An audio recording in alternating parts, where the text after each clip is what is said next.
এই মারা শুনলাম যে পেটের সন্তানের মারা যদি মারিয়া ফালাইতে পারে এই দুনিয়াটা কোন দিকে যাইতে পারে, কোন দিকে দুনিয়াটা হইতে পারে। আর এই দুনিয়াটা থাকিয়া হুদামন হুদামন মাছের দ্বিধাবোধ করতেন এখন আর কেউ কেউ মাত্র তুমি আছো, তুমি এখন আমার একটা গলা টিপ দিয়ে হালাই দা ফাড়া দিলে আমার হুড়া বেরিয়ে গেল। আর মায়ের যদি সন্তান মাত্র তুমি আমার মাত্র কোনো দ্বিধাবোধ নাই বাবা। যে সঙ্গে মারছে এইখানে ছিল, ওই লাশ পাওয়ার পরও তো এখানে ছিল পানি, ওই পানির ভিতরে ফাড়া ওই মারছে। তো ওরে কি শাস্তি দিয়ে দিবেন আর কি শাস্তি যে হবে এক আল্লাহ পাক রাসূল দান। আমরা উপরে আল্লাহ নিচে মাটির মধ্যস্থলে আমরা বাস করে যাইতে পারছি বাবা, কঠিন শাস্তি এর উপরে শাস্তি না। আর এই পৃথিবীর এসব ঘটনা মার ভেতন করে বড় হয়েছে দেখি নাই।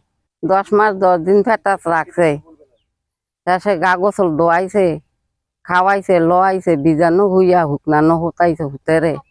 আর এই পোলাই কেমবে মারা হত্যা করলো, কেমন তো আছে গা। যেমন আমরা পরে হইন না, এবারে পুলিশের খবর তো হইন না, এবারে আমরা আইসি আয় দেখে গেছি মানে মারে যে হুতে মেরে লেলো অনেক দেশ সেটা কোন দিকে গেল।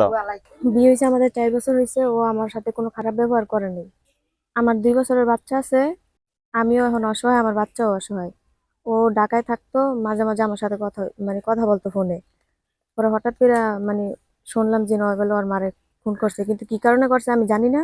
এখন সরকার যা রায় দেয় আমরাও ওইটাই, আমরা এমনিতে কিছু চাই না, সবাই যা চায় আমরা তাই চাই। ওই ভালো দেখেই আমার ছোট বোনের কাছে আমার বাবাই বিয়া দিছে, অন কি লিগে ওরকম করছে আমরা বলতে পারি না। আমরা একটা অসহায় পরিবার, সরকার যা চায় যদি হয় আমার পুকুরে মারছে, কিন্তু যদি সরকার যা ভালো মনে করে তাই করব। কিছুদিন যাবৎ মোবাইলে একটা জুয়ার আসক্ত শুনতেছি, কিন্তু আমরা দেখিনি। আমার ফুবু 2জন মানুষের সামনে দাঁড়ায় একটু কথাও বলতে পারতো না। আমার ফুবু খুব ভালো মানুষ ছিল, মানে ওর কি লিগে এরকম করলো আমরা তা বলতে পারি না। এখন ছোট পালছি, লালন পালন করছি, বই বাগিনা সব পালছি। এখন সরকার রায় যা হয় তাই হবে। গত 25/6/2026 খ্রিস্টাব্দ 999 আমরা একটি সংবাদ পাই যে মতলব উত্তর থানাধীন কলাকান্দা ইউনিয়নে একটি অর্ধপরিত লাশ পড়ে আছে। আমরা দ্রুত ঘটনাস্থলে যাই, যে দেখি প্রায় 45 ঊর্ধ্ব একটি বয়স্ক মহিলার লাশ, এবং যার মাথার খুলি থেকে চুল পড়ে গেছে, এবং যার বাম পা এবং বাম হাত বন্যপ্রাণী শেয়াল ভক্ষণ করে নিয়েছিল। সেই মোতাবেক আমরা পিবিআই এবং সিআইডিকে ইনফর্ম করি, কিন্তু তখন আমরা লাশটির শনাক্তকরণ করতে পারিনি। এটি একটি সত্যিকারের ক্লুলেস মামলা ছিল এই জন্য, কারণ লাশটি শনাক্ত হয়নি। তখন আমরা একটি মতলব থানায় একটি বিশেষ টিম গঠন করি, এবং ওই টিম আমরা নিয়মিত রিপোর্টিং নেওয়ার মাধ্যমে আমরা গত 3/6/2026 খ্রিস্টাব্দে আমরা একটি ব্রেকথ্রু পাই। সেই ব্রেকথ্রু মোতাবেক আমরা একটি ঢাকায় একটা অভিযান করে মোহাম্মদ জনি নামে একজন আসামিকে গ্রেপ্তার করি, এবং তাকে নিয়ে জিজ্ঞাসাবাদে জানাই যে ওই লাশটি হচ্ছে তার মার মজিদা বেগমের, এবং মোহাম্মদ জনি ঢাকায় একজন ফল বিক্রেতা। তাকে আরও বেশি জিজ্ঞাসাবাদ করলে সে পরবর্তীতে আমাদেরকে জানায় যে তার মার প্রতি তীব্র ক্ষোভ থেকেই সে তার মাকে হত্যা করে সেখানে ফেলে রাখে। তার মা মজিদা বেগম 3টি বিয়ে করে, এবং সেই 3টি বিয়ে করার কারণে ছোটবেলা থেকেই সে এবং তার বোন মামা বাড়িতে বড় হয়, এবং তার অত্যন্ত কষ্ট এবং নিগৃহীত বড় হয়।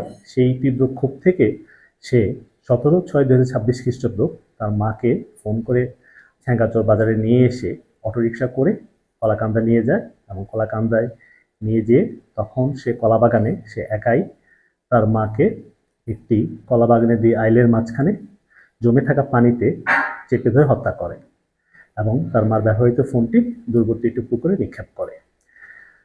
আমরা এই কলাকান্দা ইউনিয়নের ইকুয়ালেস মার্ডার মামলাটি নিয়ে একটি বিশেষ টিম গঠন করি, এবং এই টিমের তাৎক্ষণিক তৎপরতা এবং ম্যানুয়াল সোর্সিং ও তথ্যপ্রযুক্তি বিশ্লেষণের মাধ্যমে মোহাম্মদ জনি নামক আমরা ব্যক্তিকে সন্দেহ হই, এবং তাকে গ্রেপ্তার করার পর আমরা জিজ্ঞাসাবাদ শেষে আমরা এই মামলা উদ্ঘাটন করতে পারি, এবং মোহাম্মদ জনিকে আমরা নিয়মিত হত্যা মামলায় কোর্টে চালান করি, এবং সে আদালতে 164 ধারায় স্বীকারোক্তিমূলক জবানবন্দি দিয়েছে।